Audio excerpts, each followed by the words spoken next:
Hello friends, எல்லாருக்கும் வணக்கம். இன்றைக்கி நம்ம வீடியோவில் என்ன பார்க்க போகிறோன்னா, ஒரு ஹெல்த்தியான ஹை ப்ரோட்டீன் நிறைஞ்ச அடை எப்படி பண்ணலாம் அப்படின்னு சொல்லிட்டு பார்க்கலாங்க. அதுக்கு ஃபஸ்ட்டு ஒரு பாத்திரத்தில் வந்து ஒரு கப் அளவுக்கு இட்லி அரிசி போட்டுக்கோங்க. அதுக்கப்புறம் அரை கப் அளவுக்கு உளுத்தம்பருப்பு,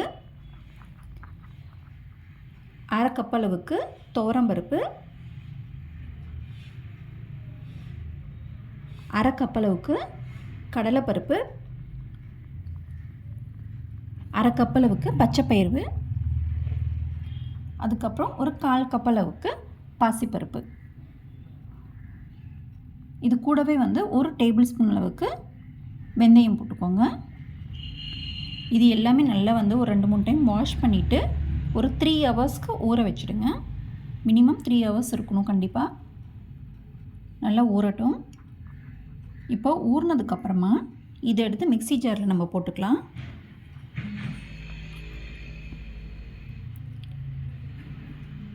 நிறைய இருந்ததுன்னா ஒரு கொஞ்சம் கொஞ்சமாக 2 டைம் போட்டுக்கோங்க.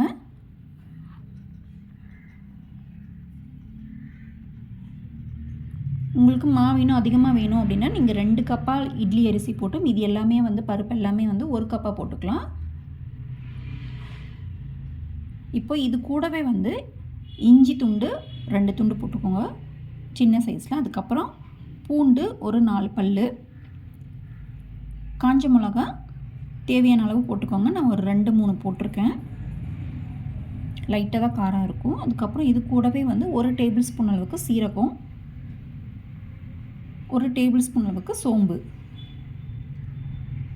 அப்புறம் மஞ்சள் ஒரு அரை டேபிள் ஸ்பூன் அளவுக்கு மஞ்சள் போட்டுக்கோங்க.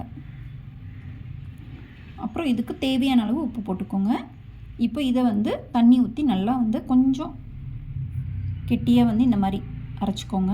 ஆனால் எல்லாமே வந்து நல்லா சாஃப்டாக இருக்கணும். கொஞ்சம் தண்ணி கம்மியாக இருக்கிற மாதிரி அரைச்சிக்கோங்க. இப்போ வந்து இதை வந்து ஒரு பாத்திரத்தில் மாற்றிக்கலாம்.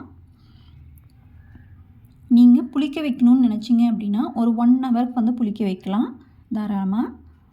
இல்லை அப்படின்னா நீங்கள் உடனே கூட ஊற்றிடலாம். நீங்கள் ரொம்ப திக்காக இருக்குன்னு நினச்சிங்க இன்னும் கொஞ்சமாக வந்து தண்ணி ஆட் பண்ணிக்கோங்க. இது கூடவே வந்து பார்த்திங்கன்னா பெரிய வெங்காயம் நல்லா வந்து பொடியாக கட் பண்ணி போட்டுக்கோங்க. நான் 2 வெங்காயம் போட்டிருக்கேன். அதுக்கப்புறம் தேங்காய் இந்த மாதிரி நல்லா வந்து சின்ன சின்னதாக வந்து பொடியாக கட் பண்ணி போட்டுக்கோங்க. கூடவே வந்து மல்லி இலை, அதுக்கப்புறம் கருவேப்பிலை, இது எல்லாமே வந்து கொஞ்சம் பொடியாக நல்லா கட் பண்ணி போட்டுக்கோங்க. இப்போ இது எல்லாமே நல்லா மிக்ஸ் பண்ணிக்கலாம். நீங்கள் நைட்டுக்கு வந்து அடை ஊற்றுறீங்க அப்படின்னா மத்தியானம் வந்து ஊற வச்சுட்டு ஈவினிங்காக வந்து அரைச்சிட்டு நைட்டுக்கு ஒரு 7 மணி பக்கம் ஊற்றிடலாம். இப்போ நம்ம ஸ்டவ் ஆன் பண்ணிவிட்டு அடை ஊற்றிடலாம். உங்களுக்கு வந்து நார்மல் தோசை மாதிரி மெலிசாலாம் வராது. இந்த மாதிரி கொஞ்சம் நல்லா திக்காக தான் வரும். நல்லா ஆனால் டேஸ்ட் வந்து ரொம்ப சூப்பராக இருக்கும். இந்த மாதிரி ஊற்றிட்டு எண்ணெய் வந்து ஒரு 2 டேபிள் ஸ்பூன் அளவுக்கு விட்டுக்கோங்க. இது கொஞ்சம் டைம் எடுத்துக்கும் வேகிறதுக்கு, பருப்பெல்லாம் இருக்கிறனால. இப்போ திருப்பி போட்டுக்கலாம்.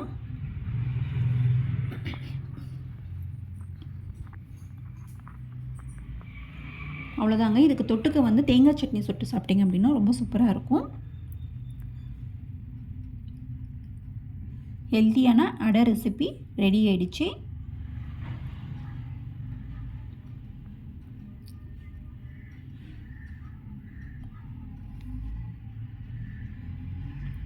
அவ்வளோதான், திருப்பி போட்டாச்சு.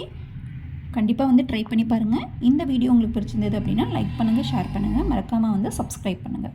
நன்றி, வணக்கம்.